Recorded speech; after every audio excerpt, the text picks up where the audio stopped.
Welcome to NFL World, where NFL starts and ends. I'm your host, Jacob, and the franchise tag window is officially open. But let's first begin at ESPN. Ryan Clark, who's been with ESPN for about 5 years and had been there since he had retired, but had been a non-air personality, is out of contract, and ESPN decided that they were not going to renew. This is extremely unfortunate because I felt Ryan Clark was the one guy that was remaining that knew exactly what he was talking about. Every time ESPN has a guy that they know exactly what they're talking about, they get rid of him. They decide there's no reason to keep him. And that's unfortunate. Ryan Clark was one of the best. They got rid of him. Well, actually, they were out of contract, did not renew. But it's very unfortunate because they kept the people like the Dan Orlovskis, they renew his contract, guys, and that's okay. But at some point, you got to realize we need to keep these guys on. And this has been my issue for months, or for really years, to be honest with you. They got rid of all the people who knew what they were doing and kept the people who are confrontational, who are going to boost those ratings. And that's what they decided to do. The best thing I can tell you is this, and it's the one guy who could change it around, and he's not even part of the NFL. It's JJ Redick, who used to be a basketball player, went on ESPN yesterday and today. Yesterday, he just destroyed and buried Doc Rivers for not doing a good job, which we all can understand. He's not done a good job. But he went on the show today and he said, I got 5,000 views when I talked about Zion Williamson being the premium ball handler for the Pelicans. And yet I got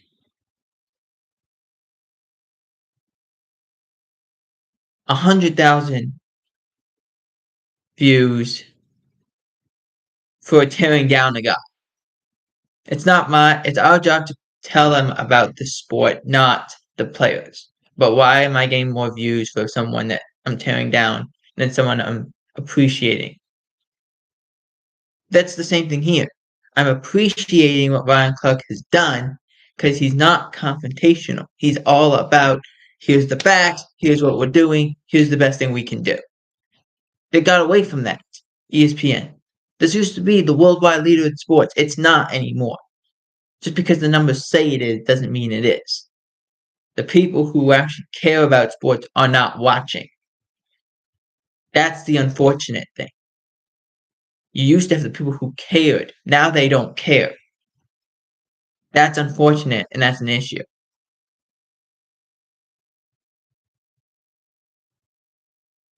And again, I hate that. So Ryan Clark no longer with ESPN,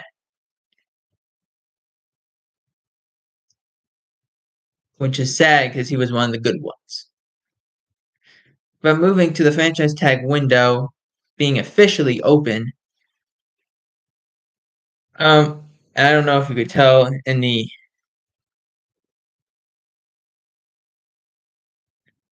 for when I use excuse me, the uploaded picture of Christian Wilkins. He is one of those candidates who could be franchise tagged on the Dolphins. Now, this excludes the Vikings for a couple people. Kirk Cousins can't be franchise tagged, neither can Danielle Hunter, neither could, I believe it's Curtis Granderson, can't be franchise tagged either because their contracts only void next or after the franchise tag deadline. So they can't do anything at the moment. They have to pay them in full contract, which won't happen until after the deadline, which I believe is March 12th. But you have to be cap compliant by March 13th, which is the following day. Now, we could go through the whole list if we wanted, but we are not.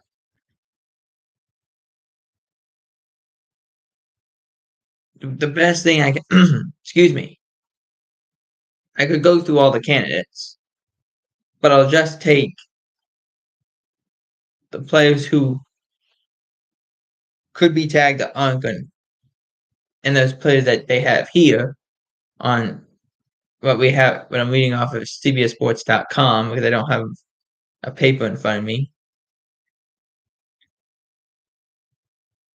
They said Arizona and Atlanta, they won't use it, likely, because no one's going to pay, excuse me,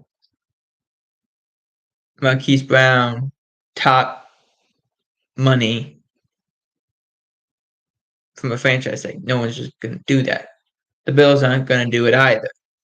Micah Hyde, is he really worth $16.5 million at 33 years old? Not really. Guy who's been hurt a lot in recent years. But the Panthers, this is the first one, Brian Burns. Brian Burns could possibly be tagged and possibly be traded because Burns, they tried to work out a deal last year, did not happen. Burns is coming off a year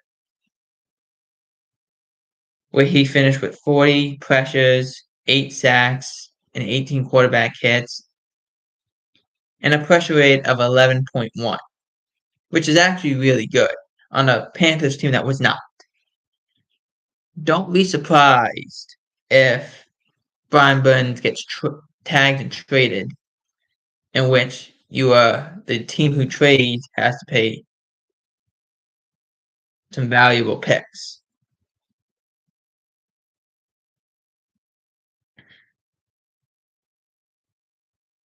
Oh, actually, I completely missed Baltimore.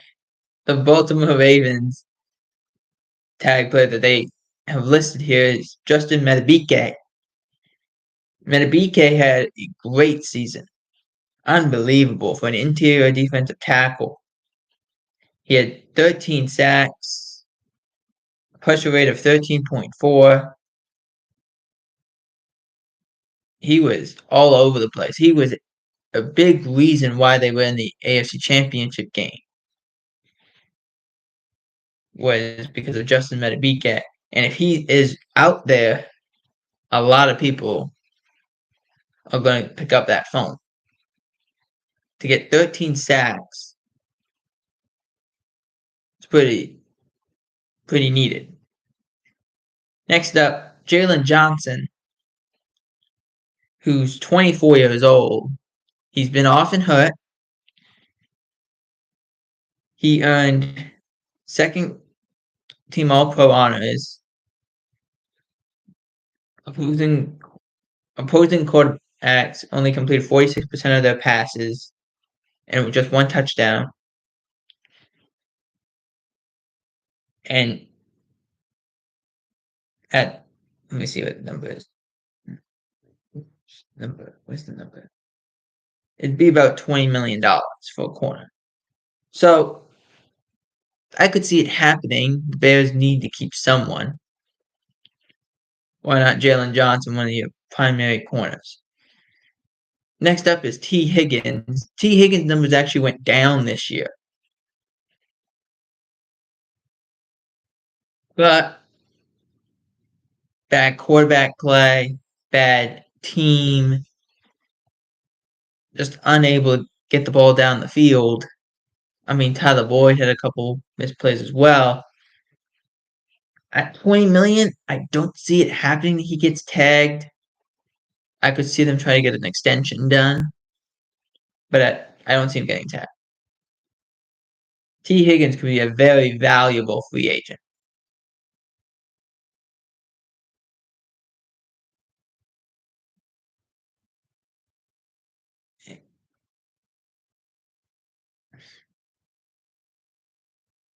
Sorry, my thing's freaking out.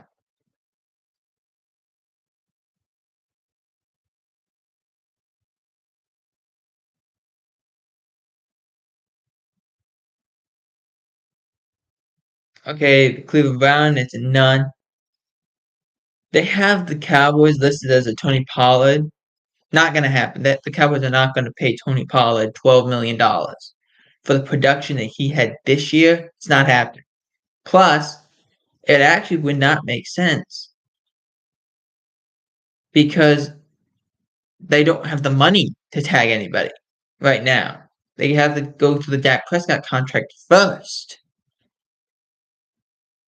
And even so, they're not going to tag Tony Pollard when you can get him for about $6 or $7 million instead of 12 million.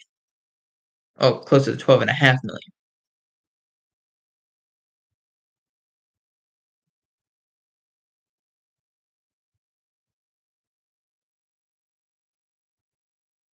But I also will say this: the Cowboys have said we're not likely to tag anybody, so I don't see them going in that direction. Denver not going to tag anybody. They have $24 million in cap space.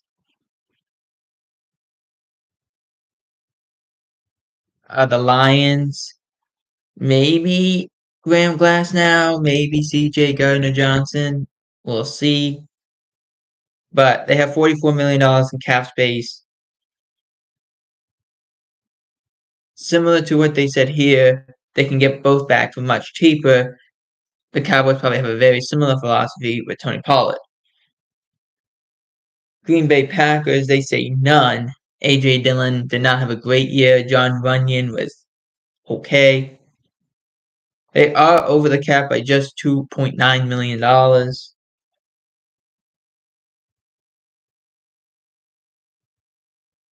The Houston Texans say Dalton Schultz. I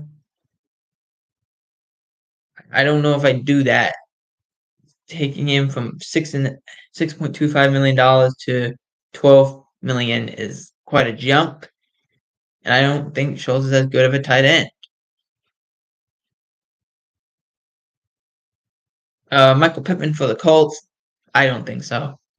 I mean, I guess he had 109 catches this year for 1,152 yards and 4 touchdowns. So I don't know if you would do it if you can get him for much cheaper. Jacksonville, Josh Allen, the pass rusher. Yes, you have to franchise tag him. He's too good. He had 18 sacks, close to 18 sacks. He had 17 and a half sacks last year. Very underrated player. Um, it would be the best thing for you to do. He had 33 quarterback hits, 90 pressures, and a pressure rate of 18.3, which is insane.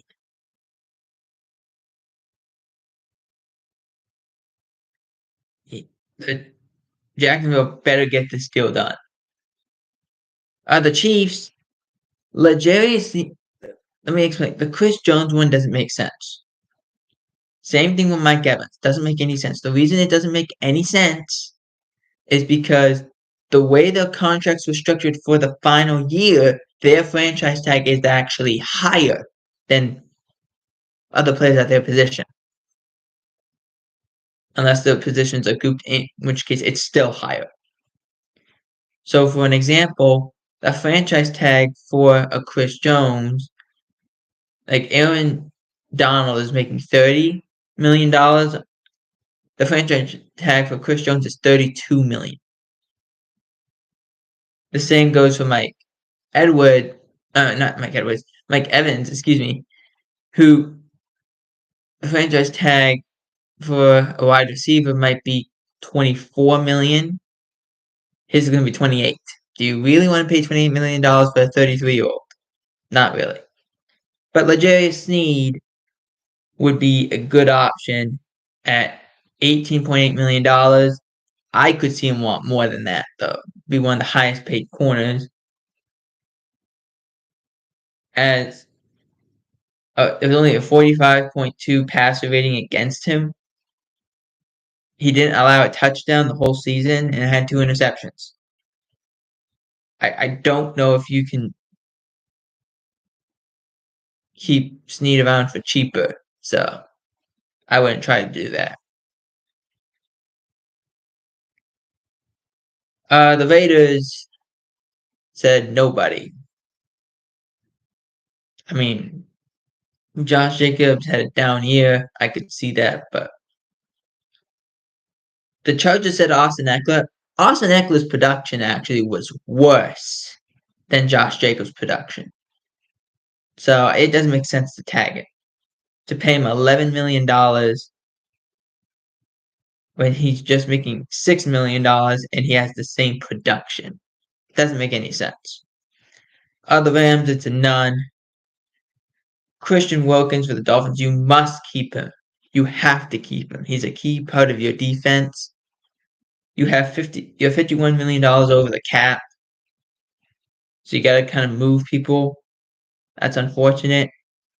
He had 9 sacks, 23 quarterback hits, 58 pressures, and a pressure rating of 11%, which up the middle, it's insane. Kirk Cousins, this does not work. As I said, Kirk Cousins, Danielle Hunter, and Curtis Granderson cannot be tagged.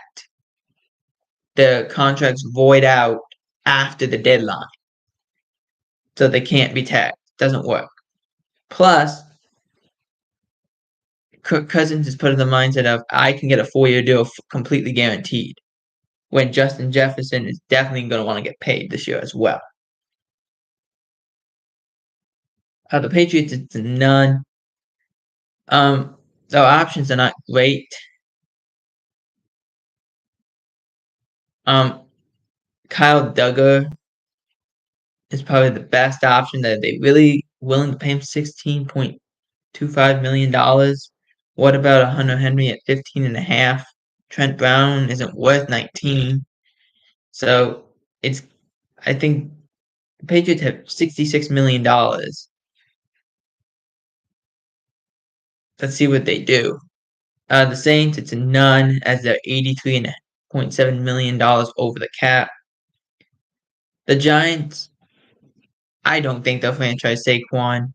Either you pay him a whole contract or you don't. And if you don't, that makes that team a lot worse. Again, him, Eckler, Jacobs had terrible years to their standards.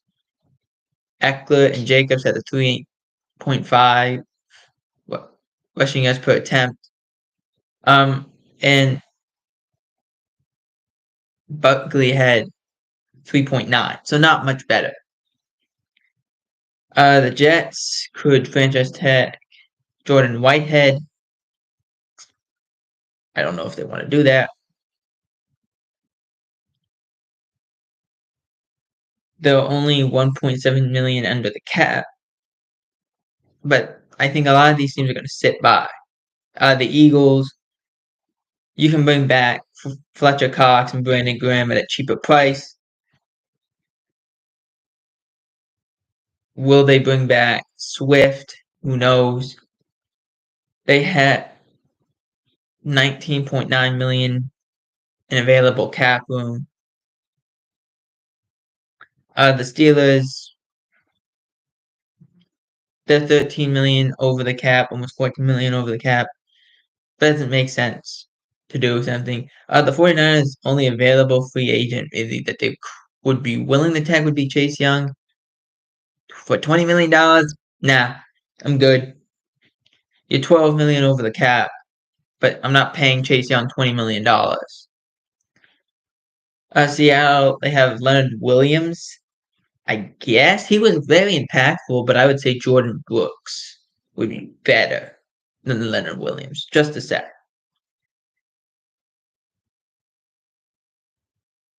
it also doesn't make sense to pay Leonard Williams that kind of money. Mike Evans, a lot of reports saying he's not going to be tapped because of the high price range. So that's unlikely.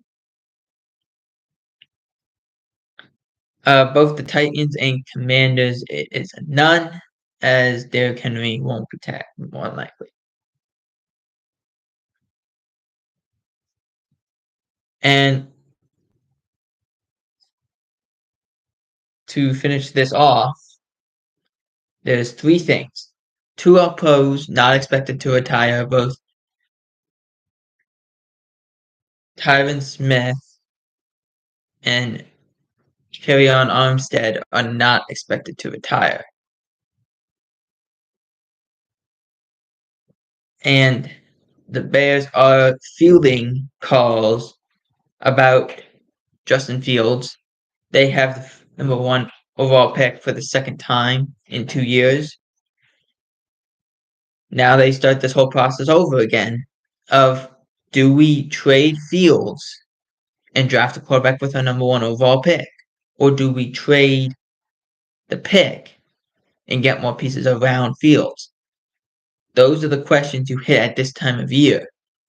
What to do? Trade up, trade down, stay where you are. At this point in the year, there's no answers to these questions. For NFL World, I'm Jacob Hebert.